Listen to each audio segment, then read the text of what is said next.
Dan untuk mengetahui informasi selengkapnya kami telah terhubung dengan kuasa hukum keluarga Sutrimo, Aan Rohaini. Selamat sore Bu Aan, apa kabar? Selamat sore Mas. Baik, terima kasih telah bergabung bersama kami di Aini Sore. Bu Aan, seperti informasi sebelumnya, keluarga baru sadar atau baru menyadari tidak adanya beberapa dokumen yang cukup mendasar. Apa yang akan dilakukan oleh kuasa hukum terkait hal tersebut? Jadi pada prinsipnya karena tadi sudah disampaikan sekarang ini prosesnya sudah naik sidik, maka tentu saja dalam pemeriksaan tambahan nanti kita akan menyampaikan bahwa kami dari pihak keluarga baru mendapatkan informasi, itu kan berasal dari teman-teman wartawan, bahwa ada surat formulir kronologis yang di dalamnya memuat keterangan bahwa almarhum ini ternyata sudah ditemukan oleh Pak Febrio dalam keadaan diantaranya adalah terdapat busa di mulut dan di hidung.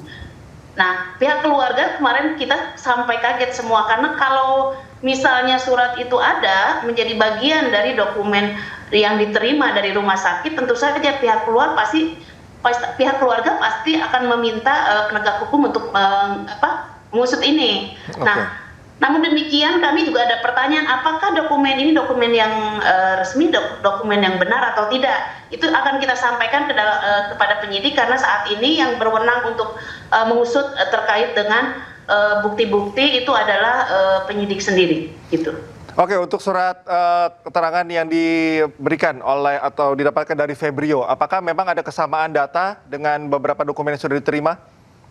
Ya, kita kemarin secara kasat mata kita membandingkan antara tulis tangan dan juga tanda tangan dari saudara Febrio dan memang menurut pandangan kasat mata kita itu memang sangat identik. Akan tetapi tentu saja terkait dengan apakah ini dokumen benar atau tidak, kami meminta kepastiannya nanti dalam penyidikan dan kita akan menyampaikan hal itu kepada penyidik. Artinya gini, dokumen itu memang sejak awal dengan sengaja tidak disampaikan kalau ada dan benar ya.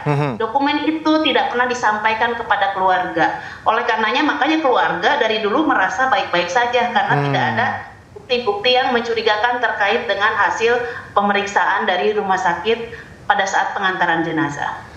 Ketika Anda berbincang dengan pihak keluarga, satu kejanggalan tadi yang mungkin sudah disampaikan, apakah memang terdapat cukup banyak kejanggalan-kejanggalan dalam kematian almarhum Sutrimo? Cukup jadi begini, dalam kondisi menerima kabar sakit karena terus dikabari dari Jakarta bahwa memang karena sakit gula, pihak keluarga karena memang yang bersangkutan almarhum itu sakit gula awalnya tidak curiga, cuma memang kecurigaan awal sebenarnya ini dari ambulans itu dari 12:30 dari Jakarta kok sampai jam 10 baru sampai ke Ulahar gitu kan, maka tapi dijelaskan katanya sedang macet dan lain-lain, tapi karena saat itu kan waktu pemakaman tidak pernah merasa itu suatu kejanggalan tadinya.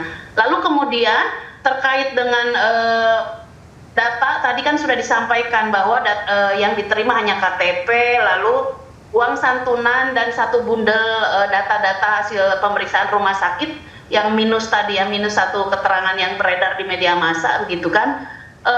Yang lainnya ditanyakan kalau HP dan barang-barang lainnya begitu dibawa tidak, maka dijanjikan sama si pengantar itu bahwa barang HP dan barang-barang pribadi lainnya akan dikirim lewat paket besok, kalimat itu ya. Nah, setelah penguburan besoknya nomor HP si pengantar kan memang ada ya.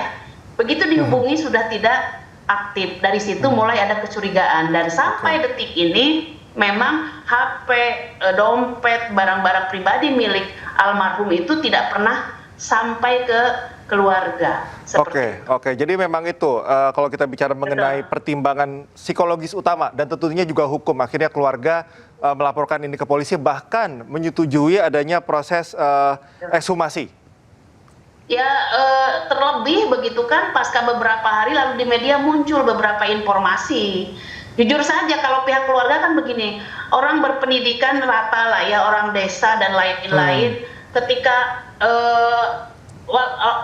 cuma bertanya ini kenapa, tapi terus begitu di media rame dan lain-lain, pihak keluarga menjadi bertanya begitu kan, ini ada apa sebenarnya, dan mereka memang mengikuti.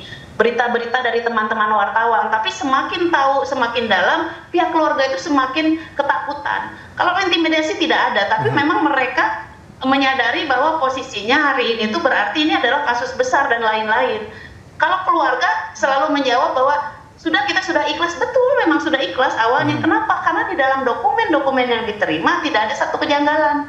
Awalnya kan itu gitu kan. Lalu kemudian di media ternyata banyak berita-berita yang beredar bahwa ini ada foto yang berbusa dan lain-lain segala macam begitu kan. Pihak keluarga juga ada pertanyaan. Cuma memang karena ini menyangkut banyak hal gitu kan, mereka memang selama ini sebelum ketemu saya memang membatasi diri. Jangankan ada orang yang mau ini, orang datang dari pengacara datang dari Jakarta, dari Jogja segala macam, mereka selalu nolak. Mungkin memang pintu masuknya yang ini. Jadi memang belum sempat yang luar-luar itu sudah ditolak begitu loh, seperti itu. Oke, hari Rabu akan ada proses ekshumasi. Bagaimana koordinasi dengan pihak kepolisian dan juga tim forensik dalam pelaksanaan teknisnya nanti, Bu Aan?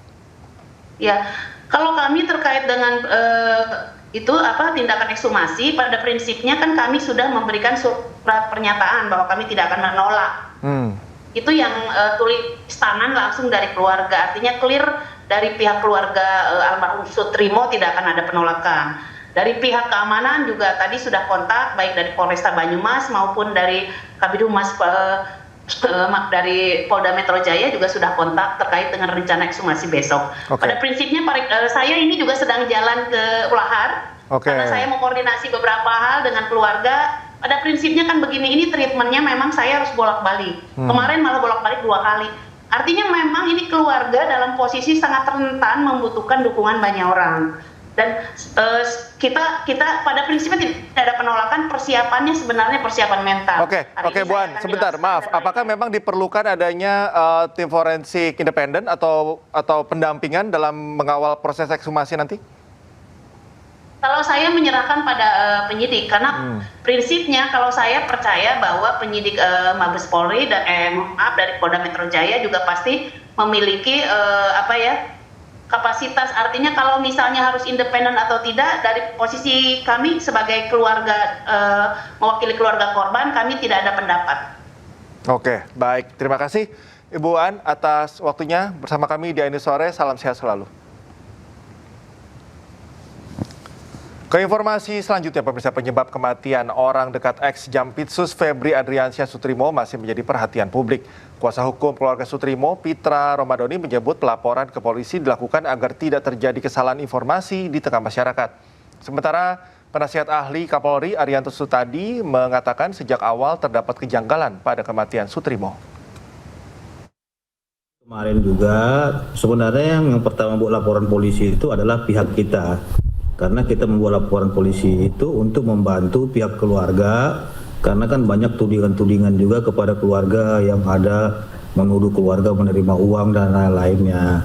Jadi kita membuka laporan polisi agar peristiwa ini terang benderang dan tidak memunculkan spekulasi di tengah-tengah masyarakat. Nah, Bang Cikal, terkait dengan proses hukum yang sedang berlangsung ini, kami juga mengapresiasi atas keputusan Polda Metro Jaya yang akan melaksanakan ekshumasi dalam waktu dekat ini terkait dengan laporan polisi yang telah kita buat. Ini artinya apa? Ini nanti akan bisa menjawab pertanyaan masyarakat terkait dengan apa penyebab kematian daripada almarhum. Malah waktu itu Humas mengumumkan bahwa kami menunggu laporan daripada korban, apakah ini termasuk ada kejanggalan apa tidak gitu. Itu makanya itu lambat kan polisi karena tidak dapat LP dan lambat masuk ke penyidikan. Nah, kemudian ditambah lagi dengan keberatan daripada keluarga yang dulu yang tidak mau, yang sudah pasrah dan tidak mau gitu. Kan jadi tidak ada langkah ke depan lagi itu. Untunglah ini tadi Pak Pitra itu mau melaporkan, kemudian disusul dengan keluarganya, dan kemudian saya tadi juga dengar dari informasi keluarganya, dan memang terlalu banyak kejanggalannya ya Pak. Misalnya contohnya begini ya, itu orang korban ditemukannya kan jam berapa pagi-pagi gitu ya, itu kirim telepon ke sana ya Pak, itu ngaku teleponnya si Pak Trimo itu, itu padahal pagi-pagi itu Pak Trimo waktu itu masih nelpon ke keluarganya, tapi jam 8-9 tuh ada telepon bolak-balik, tetapi nggak diangkat Tapi begitu diangkat, Bu, ini Pak Trimo sudah meninggal, memberitahu gitu. Jadi Oke. oke lah itu diketahui ya. Tapi tiba-tiba kan kemudian disusul itu langsung jenazah di apa? Baik. Tubuh dibawa ke rumah sakit langsung cepet-cepet langsung dikirim ke sana pakai ambulan. Yang pakai ambulan itu pun kemudian kan 2 petugas ambulan